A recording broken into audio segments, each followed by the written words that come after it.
Sa ibang balita, nakataas ang signal number 2 ngayon sa Cagayan dahil sa bagyong Lawin. Ang mga residente doon maagang naghanda para iwas sakuna. Mula sa Santa Ana sa Cagayan, nakatutok live si Ivan Mayrina. Ivan? Yes, Bel, magdamag at maghapong naramdaman ang malalakas na hangin at pabugsubugsong ulan dito sa Santa Ana, Cagayan. Madaling araw kanina nang nagsimula magparamdam ang bagyong Lawin sa Santa Ana, Cagayan. Malalakas na pabugsubugsong ulan ang sumalubong sa amin. Ramdam din ang malalakas sa bugso ng hangin.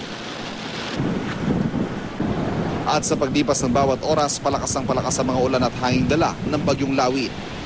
Nasa dulong hilagang silangang bahagi ng Pilipinas ang Santa Ana, Cagayan. Dakong tanghali sa paglapit ng bagyong Lawin na tinatayang 250 kilometers mula sa bayan, naramdaman ang lakas nito. Aabot na hanggang 4 na metrong taas ang alon ng humampas sa dalampasigan. Ang mga puno walang tigil sa pagsayaw sa saliw ng humuhuning hangin ni Lawin.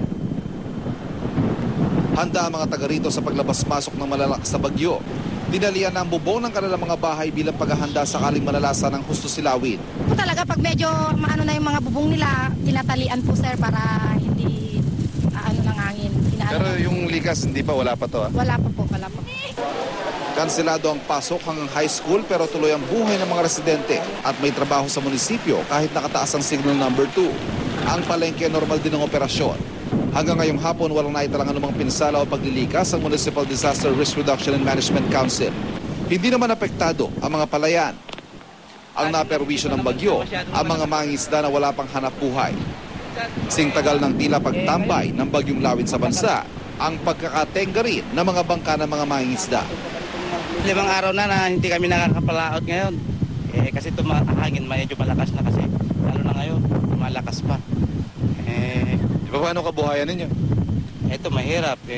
Kung minsan, utang na lang muna kami dyan sa mga kapitbahay namin na may pera. Sa kanila, paano namin babayaran pag nakapalaot na. Handa naman daw ang lokal na pamahalaan na bigyan ng tulong pinansyal ang mga mangingisda. Mel, ipakita lamang natin ang aktual na sitwasyon natin dito ngayon sa Santa Ana, Cagayan. Makikita natin ang ating mga magigiting na engineering team. Kailangan, Mel, tibayan mo ang tindig mo dito sa ating kinatatayuan dahil muli na namang bumugso ang napakalalakas sa hangin at bumuhos na naman ang malakas sa ulan. On and off, Mel, lalakas, hihina ang hangin at ulan at hanggat hindi nga raw nakakalabas ng Philippine Area of Responsibility ang bagyong Lawin ay maaasahan ng ganitong masungit na panahon dito sa Santa Ana, Cagayan. Mel.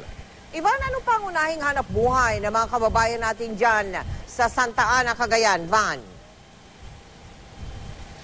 Mel, pagsasaka at pangingisda ang kanilang pangunahing ikinabubuhay. Kaya naman mahapdi para sa kanila ang ilang araw nang hindi nila pagpalaot sa karagatan para sa kanilang paghahanap buhay na pangingisda. Oh, handa ba naman ang lokal na gobyerno dyan sa sa relief goods at iba pang mga pangailangan ng mga kababayan natin dyan because of that fact na hindi sila makapagpalaot, Ivan? Yes, Bel, siniguro naman ng mayor ng bayan na ating nakausap kanina na meron silang nakatabi na pondo para sa mga magsasaka. Sakaling magtagal pa ang ganitong sitwasyon at patuloy na hindi makapagpalaot ang mga mangisda, natulungan sila para maitawid ang kanilang mga pamilya habang hindi sila nakakapangisda. Maraming salamat sa iyo, Ivan Mayrina.